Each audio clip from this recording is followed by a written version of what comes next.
Hello everyone! So last time guys, mao din ni ang amo ang kaganapan sa akong husband. So busy kayo ko guys kay dagan kay ko gihimo nga video for TikTok kay nag-affiliate baya ko diadto ni dagan kayong parcel nga niabot. So wala na ko ka time nga mag voice over. So kanang atay guys is unexpected jud mi nga mulakaw kay hapon na, and then nasanay na gud mi nga mulakaw mi is afternoon like 1 PM para sayo mi makauli. Also guys, nag-asa nga ko ang husband nga mga lakaw daw mi, mga tumi sa Gaisano og SM kay naami paliton, and bored na pud kayo ni akong husband diri sa balay guys kay wala na baya mi gawas-gawas, and then last time gipangilantan jud mi guys kay tungod sa kainit, and then sa gawas man siya permi maglaba og maghalay kay permi raman siya ang maghinlo di ari sa balay. So ako is abag-abag ra jud ko manghinlo sa amo ang balay guys, like manghugas na kog plato and then magluto. So the rest kay siya nagyud ang mabuhat, hilabi na sa mga bugat nga buluhatan nun og manglaba. So bili pud kayo kuha niya akong husband guys kay dili na angay suguon kay siya ra gyud ang muliyo kung dili ko niya pasagdan nga manghinlo ko di ara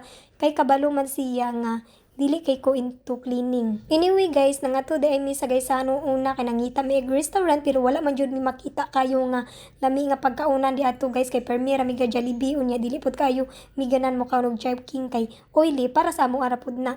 And then napud siya mga restaurant dito guys pero wala na may sulod na pagkaon or available ba. So, mas dagan og pork kaysa chicken kay kabalo naman jud mo nga dili jud mo kaon ako nga saban og pork. So, chicken jud na per me or beef.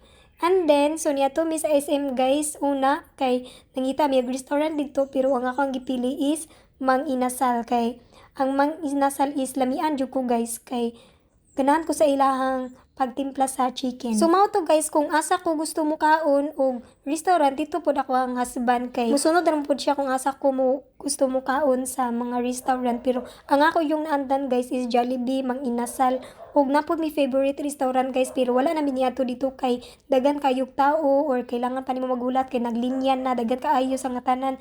So sa Mang Inasal na lang kay medyo available pa og dili pud kaayo sila busy, so dili na kailangan mi magulat og isa ka oras or half an hour para lang makakaon kay gigutom na jud og bayo ang ako ang husband ang nga time kay wala mi naniud. Kung mangutanan mo guys nganong wala ko kaluto, so at that time guys is wala jud ko gipaluto sa akong husband kay gusto daw siya nga mulakaw mi or manglaag sa aming duha kay permi ra gid mi sa amuhang balay. So happy pud kayo guys nga nakagawas mi sa amuhang kwadra or balay namo guys. Also malipayon pud niya akong husband og happy ko. So ingon ana ra gyud na siya guys. That time guys is nagtake jud mi sa amuhang time kay wala man mi gadali. By the way guys, nay nangutana di ari kung magpermanent ba daw ang ako ang husband diri sa Pilipinas. For now guys, yes, kay ganahan man kaayo siya di ari sa Pilipinas magpuyo karon, and then diri sa mi magsettle karon sa amo ang life. Also my husband want to build a good future here for us. Na yun uban guys nga masige og pangutana kung dili ba daw ko dalon sa kuang bana sa Austria. Sa tinuod lang wala mi nagdali nga moadto mi dito sa ilahang lugar guys.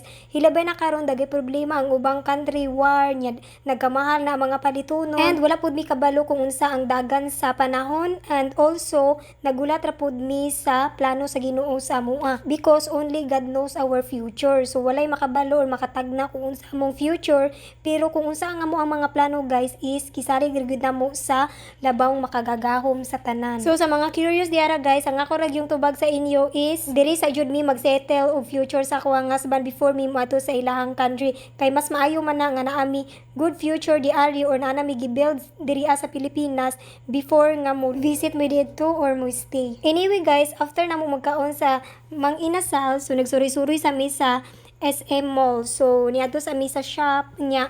Ang favorite shop sa akong husband is kanang mga equipment o uban pa. So, hilig yun siya mag-try-try og mga gamit guys. Hilabi na nga mao jud na ang iyahang hobbies. Og daghan na po siya mga gamit di ari sa balay guys na mga equipment nga porting bugata og i-order na niya sa TikTok guys para ma-deliver na. So, sometimes magreklamo jud mga delivery people guys kay tungod bugat kayo ang ilang i-deliver di ari. So hatagan pud og tips sa akong husband, hilabi na mag-order siya mga equipment niya nga porting bugata, pati ako dili gani ko kadaog. So siya ra gyud ang makadaog guys. So mao man na yang naandan guys, so dili na jud niya maundangan. So after ana guys is gahulat ra gyud ko sa iya guys kung kanusa siya mahuman og pamili kay nagplano na pud siya nga mo palit siya og new equipment og ibutang niya sa gawas among balay.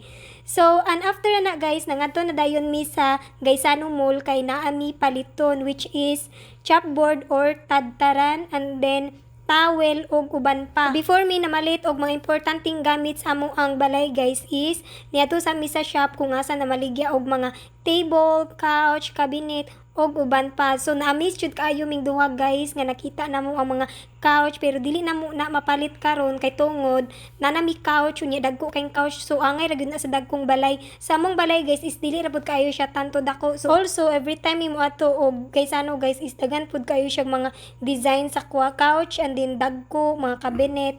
So nice kay siya guys and also nakapalit na pud mi og cabinet para sa amo ang bedroom guys. So for now guys ang amo rang gipamalit is kanarang importante kaayo sa among balay kay kung mamalit mi og daghan ay maghuot na gyud ni tanang mga gamit diri sulod sa among ang balay. Nindot pud kaayo na makabana ka og mature na guys kay kabalo na mo take og responsibility and then mo handle na sa situation. Bisan pa og Afam or Filipino ang imuhang mabana guys, kung mature na gyud ni na joy happiness or peaceful ang imuhang mind. Kay kabalo naman mo take og responsibility ug mo handle na sa situation. Also bisan bata pa ka or dako na kag edad guys, kung mature na gyud ka, maayo gyud ang life. Kay naa man puy uban nga dagko na og edad pero still immature lang gyapon. So dili gyud na maayo sa relationship kay dili kabalo mo take og responsibility as a husband and wife. Also sa relationship guys is ang pinaka-importante ang good communication sa imong partner.